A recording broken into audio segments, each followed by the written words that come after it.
Welcome to the Home Pro Podcast, your source for expert insights and practical tips from the leading minds in home services.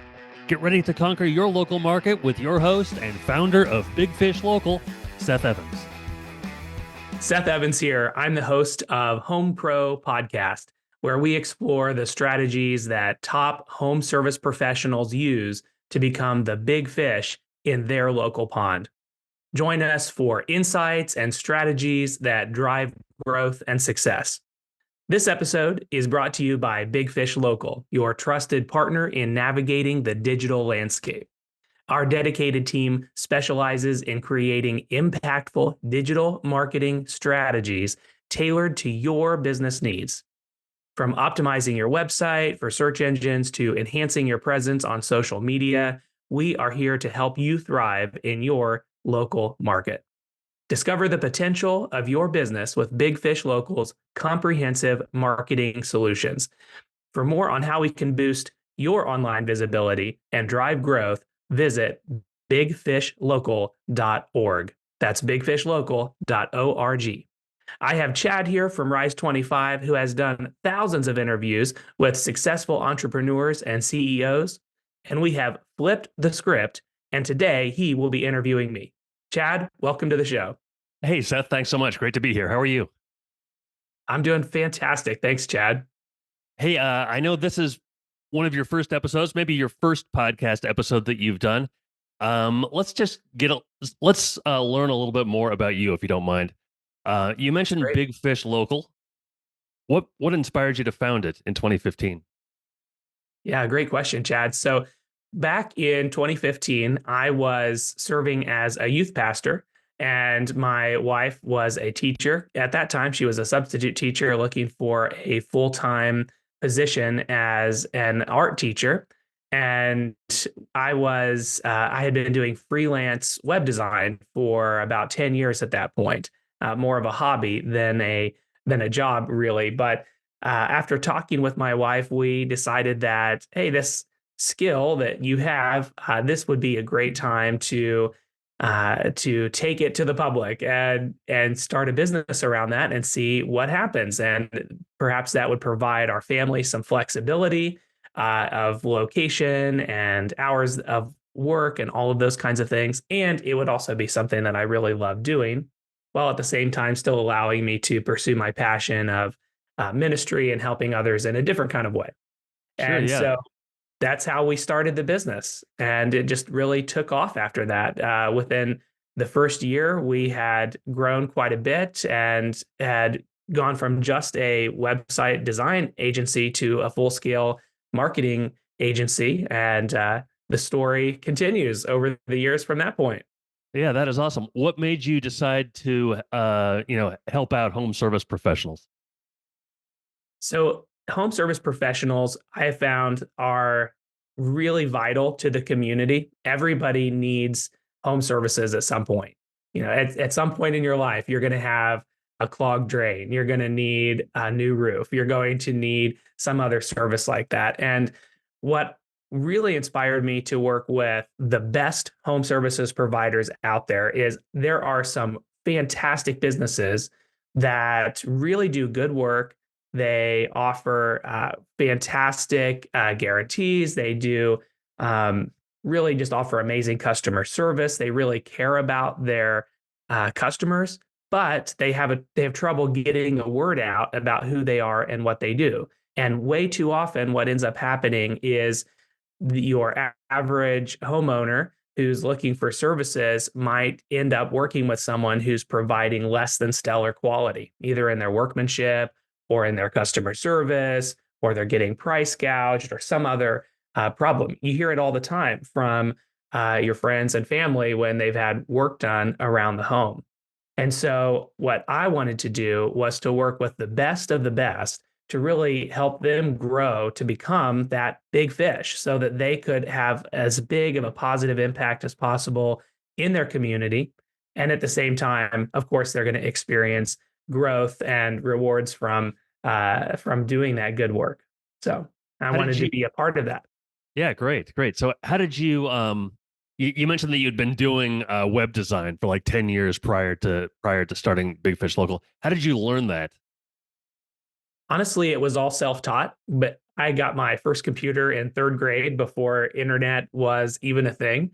And within just a few days after getting that computer, I had disassembled it, had the parts strewn all over the kitchen table. I think my parents were about ready to kill me because they had just invested all this money on a new computer. And then, within a few hours, had it all put back together. And I just had this desire to learn the ins and outs of how everything worked in this newly emerging digital world. And the same thing was true with the internet. We were one of the first families in our area to subscribe to dial up internet. And as the ability was born to create your own websites, it's something else I wanted to learn, and just spent lots and lots of time and lots of trial and error figuring out how to do all the HTML coding and all of the different pieces and parts that go into web design. And of course, that's evolved quite a bit over the years. And it's been neat to see that evolution from the early days of Yeah. web design to where it is now. It's just incredible. So you took those skills that you had basically taught yourself, and you turned it into your own business. Now you're the leader of that business. How important is culture and developing culture within your business to you? I think that's honestly the most important element of building a successful business, is creating that really positive company culture. We are very discerning on who we bring onto the team to make sure that it's a great culture fit. And it's the same way when we're looking for our ideal client. We try to make sure that our culture is a great match for the culture of the businesses we work with. And so when we're building this team here at Big Fish Local, everything we do is meant to create a positive work environment, motivate the team to be successful, and really live out our core values. I know you mentioned you were a youth pastor. That's kind of a leadership position. You're leading young people. How what are the most important qualities of a leader, and especially of a CEO? Mm. I think that one of the most important qualities is to be able to cast a vision of where the company is headed. It's really hard to be able to chart a course into the future if you don't know the destination, or at least have some idea of that next step. And so as a organization, we get the whole team involved in understanding where we're going and the steps that we plan on taking to get there. But then we also invite the participation of the team to help us chart that course, because everyone has their own unique perspective. And when everyone can contribute to that vision, it really motivates and empowers the team in really neat ways. You've been in business for about 9 years, I guess now, since 2015. Um, has there been like a significant challenge that you've faced, maybe getting started or something like that? And if so, how did you overcome it? So, one of the biggest challenges we faced was during COVID. And many of the folks listening to this probably faced their own unique challenges during that time. But what we were experiencing is just a lot of uncertainty. And the businesses that we worked with, they were feeling the impact. And we had quite a few businesses that we were working with at the time that were trying to make some really challenging decisions about how to uh, create a successful strategy, because the world was changing, at least temporarily, and we've seen it permanently in other ways. So how do we adapt and be flexible to this new way of being in the world as a business? And so the way that we tackled that obstacle was the same way we tackle every obstacle. We involve the entire team in our own strategy, and we of course had some vision as to where we were headed. And we did a lot of direct outreach to all of our existing clients, and actually out in the community as well. But I'll start with our existing clients, really just reassuring them that all of these types of events, of course, they're going to change the way you do business, but um, it's just one more obstacle to overcome. And when you lean into it and you do what is needed to overcome it, you'll actually come out ahead of the competition that is kind of hiding under a rock during that time. And so it's really a great opportunity to grow. And then with the community in general, we launched a shop local campaign here in our community where we just basically drove around to local small businesses that were feeling the strain of COVID. And we launched free social media campaigns to promote this idea of supporting local businesses. It's a big part of who we are. It's in our very name, Big Fish Local. And so we wanted to make sure we had that local impact right here in Springfield, Ohio. How has your I think you're an ordained pastor with the United Methodist Church, is that right? That is true. Yes. How has that experience influenced your leadership and business practices? So I am a ordained deacon in the United Methodist Church, and that's a process that takes a lot of discipline. Many years go into that. It's like a 10-year process Yeah. to go through that. And I think it taught me some patience. It taught me the value of collaboration because it's really critical in ministry to connect with and collaborate with everybody in your ministry setting and the community at large and other leaders around the world. And so I had that opportunity through that process to do that and to learn that. And I think that's been really helpful. How do you kind of maintain a work-life balance? So I try to practice a Sabbath day every week. Hmm. So that's a day that I am kind of taking out of my Big Fish local time and even my ministry setting, and just intentionally being present with my family.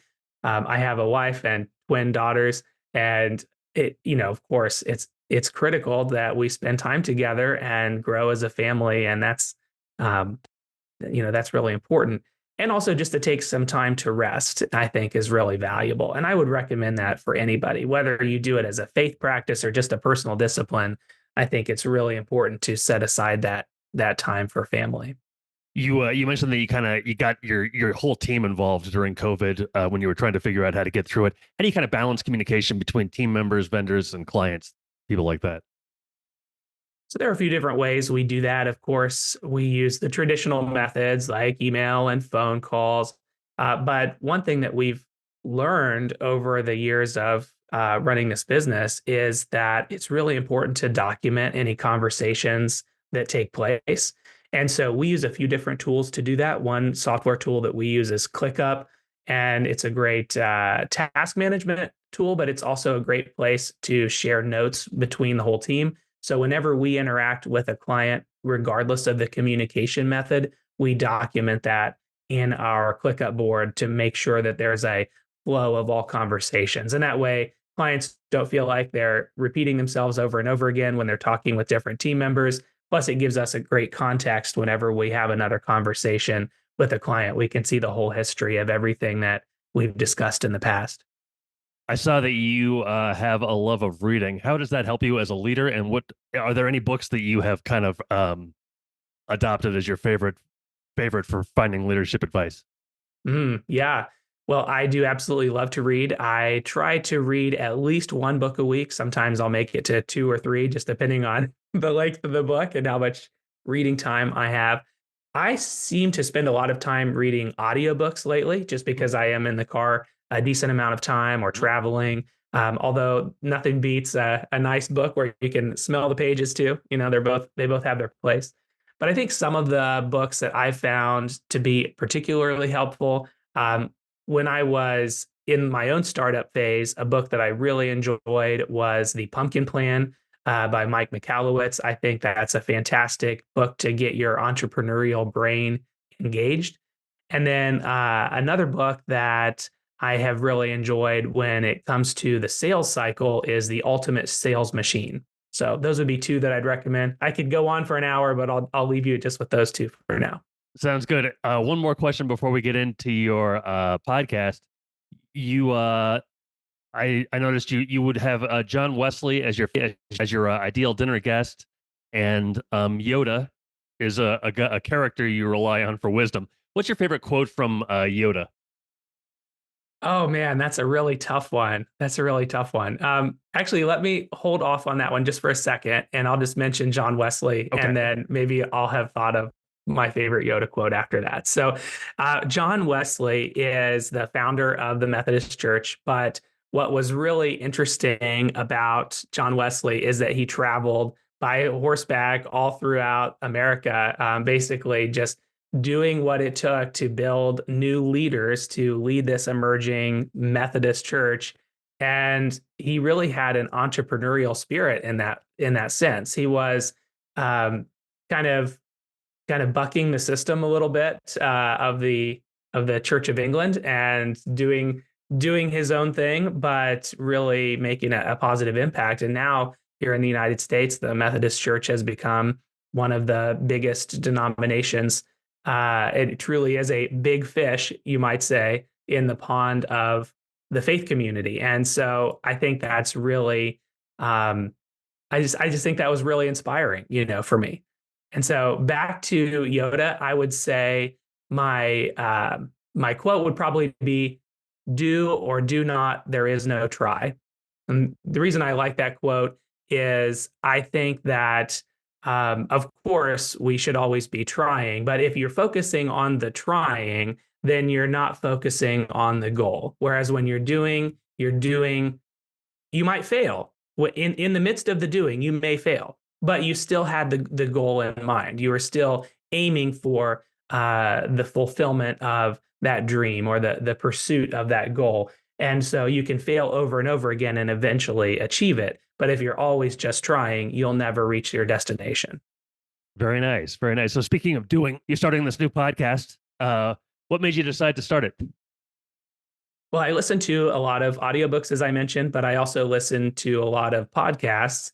And I found my own inspiration through podcasts of different podcasters that I listen to. I found wisdom in faith. I found wisdom in business and growth strategies. And I thought, I think that we have a great network of folks that could really help people in the home services industry. Why not bring those folks together in a sort of a mastermind style group where we can allow people to share the wisdom they've collected over the years and make a big impact? Just another way to help our home service pro friends. Awesome. So who do you think would most benefit from listening to it? I think that, of course, a leader in the home services or skilled trades type of a business would be absolutely have lots to gain from this podcast. We're going to be hearing from leaders who've built their businesses 10x their business over the time they've been leading it. We will hear from other folks that have a lot of wisdom in certain aspects of running a business, like building a really positive company culture or how to hire the ideal team member, how to pursue positive sales or growth strategy. So we're going to have lots of different nuggets of wisdom, and I think that it could be really helpful for a lot of folks. Awesome. Well, I appreciate you having me on today, Seth, and I'll certainly look forward to future episodes. Thanks so much for having me. Absolutely, Chad. I really appreciate you being on the show as well. So long, everybody.